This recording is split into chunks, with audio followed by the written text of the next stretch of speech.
Answer क्या है।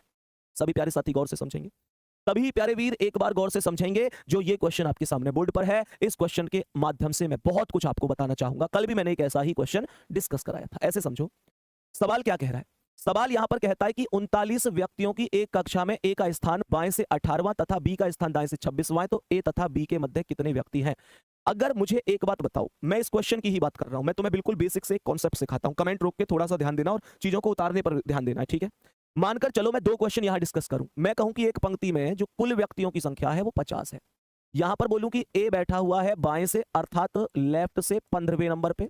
यहां पर बोल दूं कि बी बैठा हुआ है दाएं से, और दाएं से ये बैठा हुआ है 18वें नंबर पे। और आपसे पूछ लूं कि ए तथा बी के बीच में कितने व्यक्ति हैं, ये क्वेश्चन पूछ लूं। ध्यान से समझना, दो क्वेश्चन के माध्यम से आपको पूरा कॉन्सेप्ट समझ में आएगा।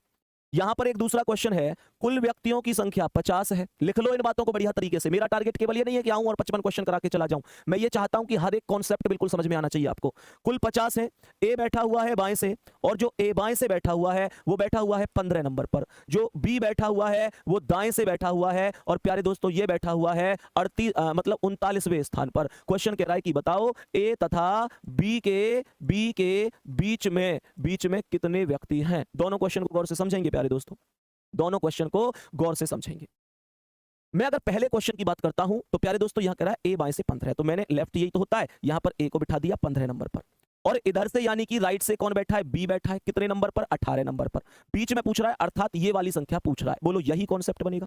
अब मुझे ये बताओ कि अगर मैं इधर साइड से ये 15 व्यक्ति हटा दूं, हटा दिए, ठीक है। मैं इधर साइड से ये 18 व्यक्ति हटा दूं, ठीक है, तो जो शेष व्यक्ति बचे हैं वो व्यक्ति मध्य के बीच के व्यक्ति ही तो बचे हैं। बोलो हाँ या ना, बोलो।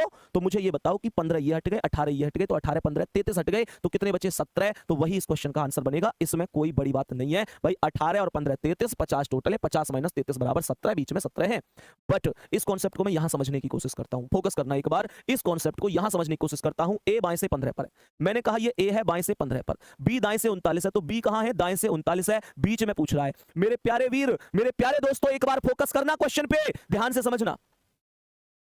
मैंने कहा कि अगर मैं यहां से 15 हटा दूं, फोकस करना गुड्डा, यहां से 15 व्यक्ति हटा दूं, मैं कह दूं कि इधर से 39 व्यक्ति हटा दूं, तो 15 ये और 39 ये, 39 10 49 और 5 54, 54 व्यक्ति हटा चुका हूं। मुझे एक बात बता दो, 54 व्यक्ति कैसे हटा सकता हूं, जबकि मैं अच्छी तरीके से जानता हूं टोटल व्यक्तियों की संख्या ही 50 है। तो तुम्हारा दिल क्या कहता है, क्या यह क्वेश्चन सही है? भैया सही तो है, बट इस क्वेश्चन के अंदर ओवरलैप केस लगेगा मेरे प्यारे गुड्डा, ओवरलैप केस लगेगा। सर ये ओवरलैप केस क्या है? ओवरलैप केस है कि ये आदमी ऐसे करके बैठेंगे जब संख्या निकलेगी। प्यारे गुड्डा ये बात समझ में आ रही है, ये ओवरलैप क्यों है? अब तुम कहोगे भैया क्या हमेशा डायग्राम बनाऊं? ना, डायग्राम तो बनवाना ही नहीं मेरे वीर तुमसे। ध्यान से समझेंगे एक बार, ध्यान से समझेंगे। डायग्राम क्यों बनवाऊंगा मैं तुम पे? मैं तो डायरेक्ट सिखाऊंगा तुमको। देखो तुम्हें क्या करना है, तुम्हें सवाल में करना क्या है, हमेशा तुमको इस सवाल के अंदर जो भी दाएं साइड की वैल्यू है, जो बाएं साइड की वैल्यू है, उन वैल्यू का आपस में योग कर लेना है। तो जैसे ही आप योग कर लोगे तो ये 18 और 15 कितना बन जाएगा, 33 बन जाएगा। बोलो हाँ या ना। जब आपने किसी दोनों साइड की वैल्यू का योग किया तो जो योग बना प्यारे गुड्डा, आपने 50 में से 33 घटाया, तो 50 माइनस 33 किया तो 17 डायरेक्ट आ गया, यही आंसर था। लेकिन यहां पर आप लोगों ने देखा कि 39 और 15 कितने हो गए, 39 10 49 और 5 54 हो गए। पर मैं अच्छी तरीके से जानता हूं, मैं बहुत बेहतर तरीके से जानता हूं कि 54 को 50 में से घटाया नहीं जा सकता। क्या तुम्हें यह समझ में आएगा कि यह ओवरलैप केस ही क्यों है? यह बात बता दो, कितने दोस्त इस बात को बढ़िया तरीके से समझ पा रहे हैं? क्या तुम यह समझ पाओगे कि कौन सा केस ओवरलैप है, कौन सा केस नॉर्मल केस है? बताओ, बात समझ में आ रही है? ऐसे समझ जाओ भैया, सीधी बात। इन दोनों ने जोड़ के अगर ऐसी संख्या बने जो कुल टोटल में से डायरेक्ट घट जाए तो नॉर्मल केस है, और अगर ऐसी संख्या बने जो कुल टोटल में से डायरेक्ट ना घटे तो ओवरलैप केस है। और ऐसे कॉन्सेप्ट में करना क्या है मेरे दोस्त, आप लोगों को जो टोटल है उसमें दो वैल्यू अपनी ओर से जोड़नी है। आप कहेंगे भैया क्यों जोड़नी है? तो इसका कारण है, जब दो व्यक्ति ओवरलैप करते हैं तो उनकी वैल्यू एक एक बार एक्स्ट्रा रूप से काउंट करती है प्यारे गुड्डा। उसके बाद क्या होगा, 50 और 2 52 बन जाएगा। तुम कहो भैया अभी भी नहीं घट रही, अब घटानी नहीं है। अब आप लोगों को हमेशा और हमेशा इनका अंतर निकालना है। 54 और 52 का अंतर है 2, यही इस क्वेश्चन का आंसर होगा। बोलेंगे क्या बात समझ में आ रही है? 2 मेरे क्वेश्चन का करेक्ट आंसर होगा। अब ध्यान से समझना, हमेशा 2 ही प्लस करना है, उसके बाद इनका अंतर निकालना है। जो क्वेश्चन है ना, जो क्वेश्चन है वो यही तो क्वेश्चन है। एक बार क्वेश्चन को फिर से पढ़ो, ऐसा हो नहीं सकता कि तुम्हें एक भी चीज परेशान कर जाए मेरे भाई। ध्यान से समझना, ये वो कॉन्सेप्ट है जिसमें पेन उठाने की आवश्यकता नहीं पड़ती। टोटल कुल व्यक्तियों की बात करता हूं तो 39 है।